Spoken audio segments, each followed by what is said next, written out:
মানে সৎ মা, যেটাই হোক, আমি বলছি উনি যে আমাকে বলতেছে আম্মু যে আমার মেয়ের তো বয়স হয়নি, আমার মেয়ে হচ্ছে কিভাবে, আমার মেয়ের কিভাবে বিয়ে হয়, কিভাবে বিয়ে দেয় আমার মেয়েকে, আমার মেয়ের তো বয়স হয়নি। আচ্ছা তুমি কত বছর বয়সে বিয়ে করছিলে? তুমি তোমাকে নিজেই বলো। আমি 12-13 বছর বয়সে বিয়ে করছি। তাহলে তোমার কি বয়স হয়েছিল তখন বিয়ে করার? আর আমার তো 18 চলতিছে, 18 বছর আমার চলতিছে, 2 মাস কম, 18 বছর চলতিছে। আর তোমার কি তখন ভালো বয়স হয়েছিল বিয়ে করার যে আমাকে বলো তুমি বিয়ে করছো? বলো, তুমি তো নিজেই বলো আমি 12-13 বছর বয়সে বিয়ে হয়েছে। দেখা করতে চাও, ঠিক আছে, আমি এভাবে ওকে বলি। ও তখন মনে করেন যে না আপনি পুলিশ মানুষ, পুলিশ নিয়ে আসবেন, এটা সেটা এগুলো আবার বলে আমাকে, আমার কমেন্ট করে, লেখাও আছে। হ্যাঁ, আমি তো কিছু করবো না, আসো সরাসরি দেখা করি, আমি বলি। কিন্তু এইভাবে না, আপনি পুলিশ মানুষ, আপনার বিশ্বাস নেই, আপনি হচ্ছে কাজ করেন, আপনার মেয়েকে আমার কাছে দিয়ে দেন, নাহলে কিন্তু আপনার সমস্যা আছে, আপনার মেয়ে যেখান থেকে সেখান থেকে নিয়ে যাবো, এভাবে কথাবার্তা বলে। তখন আমি এই বিষয়ে আমি এই মামলার আইনের সঙ্গে সবকিছু খুলে বলি, স্যার এই ঘটনা, আপনি 1 নম্বর আসামিকে গ্রেপ্তার করেন স্যার, নাহলে তো বিপদ ঘটাবে যে কোনো সময় আবার। মামলার আগে তখন আমাকে ধমক দিয়ে বলে, বাবুল আক্তার কাছে তোমাকে এই বিষয়ে কিছু ইয়া করলে না, কি করলে না বিষয়ে আমি বুঝবো। ঠিক আছে স্যার, তখন আমি আর কি বলবো। বলার পর এই কিছুদিন পর মনে করেন যে আবার এই যে পহেলা মে আমার মেয়ে আবার ইয়া হয়, ওই অপহরণ হয়। আমি অপহরণ হয়, তখন আমি আর কি করবো, কুল কিনা না পাই, আমি আবার মেয়েকে অনেক খোঁজাখুঁজি করি, কোথায় আছে দেখি। আমি স্টেশনে একবার দৌড়াই, একবার এইদিকে যাই, বাস স্টেশন যাই, সেন্ট স্টেশন যাই, আমার মেয়ে খোঁজাখুঁজি করে আমার ভয় পারে, আমি পাগলের মতো আমার মেয়েকে আর পাই না। তখন আমরা মামলা করতে গেলাম, আমার থানায়, আলমদিঘি থানায় মামলা করতে গেলাম। এটা হচ্ছে ওই আগের স্যার না, উনি কিন্তু পোস্টিং হয়ে চলে গেছে, বর্তমান যে হচ্ছে এই যে মনে করেন যে নাম হচ্ছে আক্তারুজ্জামান মিয়া, এই যে আমার সঙ্গে যে আমার মেয়ের পিছনে যে হোতাগুলো যেগুলো আছে তার নাম করছি। ও, আমি গেলাম, আমার মামলা নিবে না, ইয়ে করবে না, আমার সঙ্গে দুর্ব্যবহার দেখাচ্ছে। আমি তো স্যার মামলা নিবেন না কেন, আমার মেয়ে অপহরণ হয়েছে, উনি আমার সঙ্গে কথাই বলে না, এরকম অবস্থা। তখন এক পর্যায়ে আমার ওয়াইফ আর আমি বললাম, তাহলে আমাদের পুলিশ ডিআইজি স্যার আছে, ওনাকে একটু ফোন দেখি কি করা যায়। তখন আমার ফোনটা বের করে দিলাম, আমরা কথা বললাম ডিআইজি স্যারের সঙ্গে, ডিআইজি স্যারের সঙ্গে কথা বললাম, তোমার ওসি স্যারকে ফোনটা দাও। ওই স্যার যখন ফোন দিলাম, উনি বাধ্য হয়ে তখন একটা জিডি নিল, কিন্তু জিডিটা ছিল খুব একটা নর্মাল জিডি কিন্তু আমার মেয়ে হারাইছে, তখন কি অবস্থা আছে আপনার তো জানেন, ভিতরে কি লিখছে এত কিছু দেখবেনি। হ্যাঁ, আমি ওই অপারেটর উনি লেখাইছে, আমি ওখানে জিডিতে সই করেছি। আচ্ছা ঠিক আছে, করলাম। করার পর তখন আমি ওসি স্যারকে বললাম, স্যার আমার মেয়েকে উদ্ধার করেন স্যার, এখনই যদি আসামি না ধরেন, আগে ওসি স্যার থাকতে দিনে দিনে যায় আমার মেয়েকে পাইছি স্যার, যদি লেট হয়ে যায় আমার মেয়েকে পাবো না স্যার, হাতছা হয়ে গেল স্যার। ও আমার মেয়ে চাও, তাহলে তোমাকে ইয়ে করতে হবে, টাকা দিতে হবে। আমি কত স্যার? ওই 1 লাখ টাকা। আমি বলছি স্যার 1 লাখ টাকা স্যার, আমি কনস্টেবলে চাকরি করি স্যার, আর এই পুলিশ ডিপার্টমেন্টে আমি 22 বছর আমার রানিং চাকরি স্যার, সার্ভিস আমার। আপনি আমার কাছে টাকা চাচ্ছেন স্যার, এটা কথা বলেন স্যার, আমি টাকা কই পাবো স্যার এখন এই মুহূর্তে? হ্যাঁ, তখন এই কথা বলি করছে, তুমি যাও, এখন যাও, কিভাবে উদ্ধার করতে হয় না হয় সেটা আমি বুঝবো। তখন আমি হ্যাঁ, এইদিকে তাকায় বলে। হ্যাঁ, এই কথা বলার পর আমি ওখান থেকে চলে আসলাম।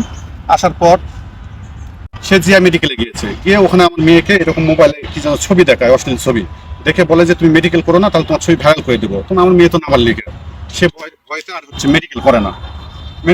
তারপর ছেলের সঙ্গে আমার কথা কাটাকাটি হয়, তারপর এক পর্যায়ে ছেলে ওখান থেকে চলে গেল, ভাগায় গেল।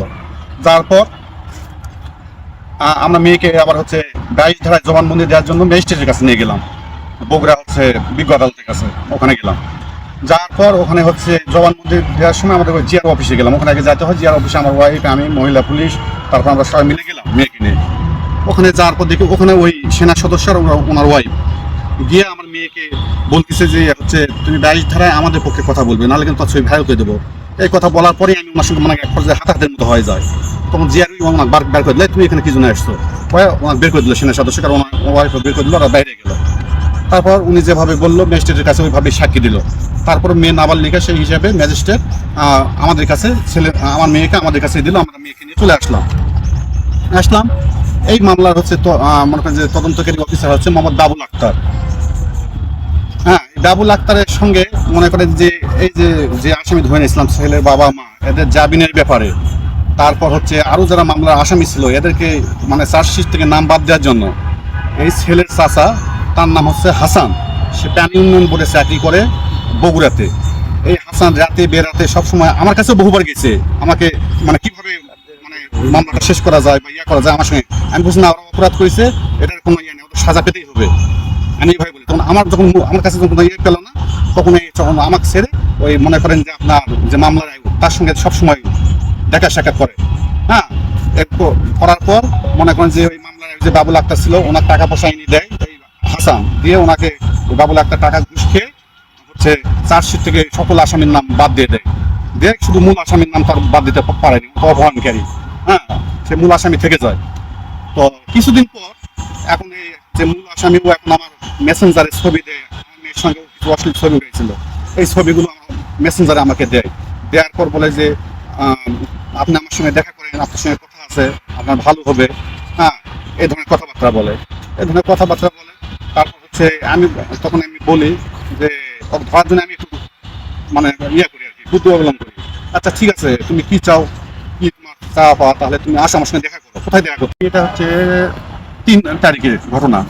3 তারিখের ঘটনা। 3 তারিখে আমি মনে করেন যে 5 থানার ওসি আমাকে ফোন কলের মাধ্যমে আমাকে বললো যে ভাই আপনি আসেন, আপনার মেয়ে উদ্ধার হয়েছে, নিয়ে যান। ঠিক আছে, বলার পর কিছুক্ষণ পর আমার মামলার যে আয়ু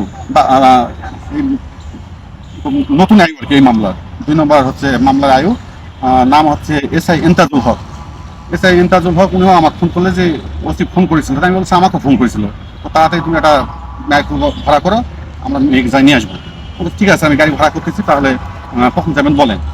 ঠিক আছে, বিকেলে তুমি গাড়ি নিয়ে একবার থানায় আসো, আমরা এখান থেকে ঠুস নিয়ে যাই, তোমার মেয়েকে উদ্ধার করে নিয়ে আসবো। তাই আমি ওই মোতাবেক গাড়ি টাড়ি সব ভাড়া করলাম, আমার নিজ টাকা দিয়ে খরচে আমি গাড়ি ভাড়া করলাম, মেয়েকে ভাড়া করলাম।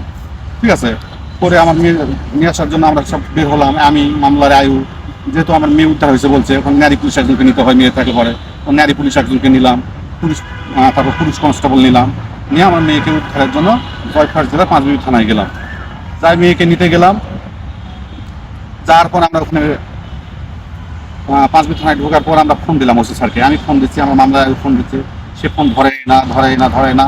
এক পর্যায়ে তো ধরলো আমার ফোন, ধরে সে আমাকে করতেছে, এত ফোন দেও কেন, বসাও আমি আসতেছি, মানে একটু ধমক দিল আর কি। ঠিক আছে স্যার, আমরা আসছি, আমরা জানাবো না, থানায় আসছি জানাবো। তো যাই বসলাম, বসে থাকার পর উনি আসলো। আসার পর তার অফিস কক্ষে আসামিদেরকে নিয়ে, তারপর চেয়ারম্যানদেরকে নিয়ে উনি রুমের মধ্যে গল্প করতেছে। গল্প আমাদেরকে ডাকে না। এক পর্যায়ে আমি নিজেই গেলাম ওসি স্যারের রুমে, যাই আমি সেলুট দিলাম, দেওয়ার পর স্যার তোকে এখানে এখন দেখছে, আমাকে আসতে বলছে, আমি যখন ডাকবো তখন আসবো, যাও। এবার বের করে দিল আমার। ঠিক আছে, আমি গেলাম। আচ্ছা ঠিক আছে স্যার, ডাকবেন তখন আসবো। তারপরে আমি ভাই ওখানে আমি অপমান তো হলামই, ওখানে মানুষের সামনে যা হয়েছে। আমি ওখানে এসে বসলাম। বসার পর আমরা থাকি ডাকে না, অনেক রাত করে ফেলাইছি তখন। হ্যাঁ, ডাকে না, তখন এক পর্যায়ে বাধ্য হয়, তখন আমি আবার সে জিআইজি স্যার কাছে আবার ফোন দিলাম। স্যার আমাদেরকে এইরকম স্যার বসায় রাখছে, আমার মেঘ দিবে বলে, এখন স্যার সে বসায় রাখছে, আমাকে একটু ডাকতে হচ্ছে না, তাদের সঙ্গে গল্প করতেছে এরকম ওই পক্ষের সাথে।